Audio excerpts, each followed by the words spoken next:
How you doing? Scotty Bear back with another video. This video about GoPro stock and the GoPro 8. I recently picked up both. I'd like to comment on both from a tech perspective, an investment perspective, and a future user of the GoPro 8.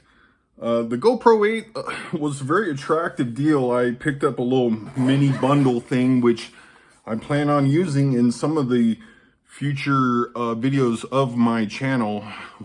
For one thing, its size. I shoot video poker videos, and I mean, you basically conceal it, and the stabilization I thought would be great. The 9 and the 8 both were incredible, but the 8 and the price point at just about $330 for like 2 batteries, a card, a little holder thing. I am no photographer, but I'd like to talk about GoPro in general. GoPro as a stock and investment. I picked up GoPro pretty cheap because they had some issues in the company. I thought it was an attractive deal, and that's what led me to, buying this. If you notice, the GoPro stock shot up recently. I sold out and picked up this little baby for $300 on that investment alone.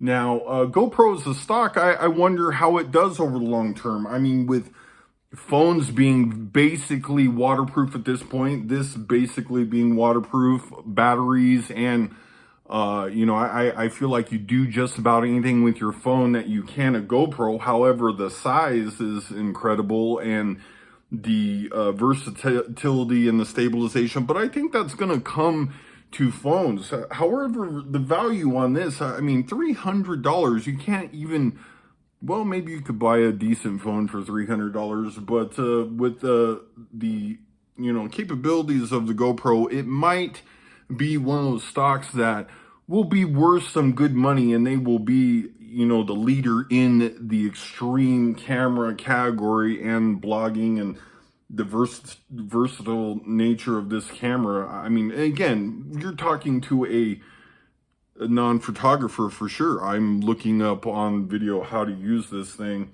I'm excited to use it mostly because of the size, and from the videos you watch, I do shake, and I want to also separate my phone as being the primary way I shoot videos and do more of the GoPro to my machine, and then add some edits.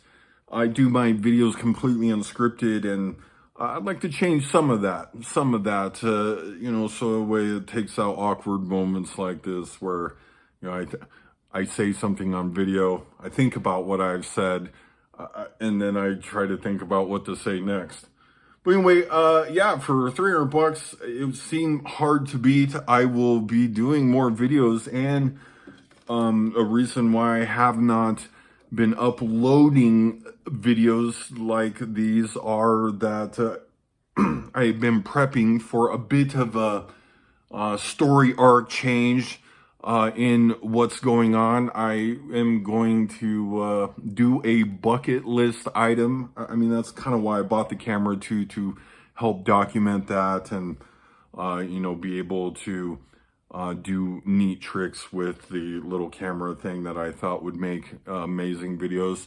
Again, I'm trying to conceal the next chapter of the Scotty Bear Show.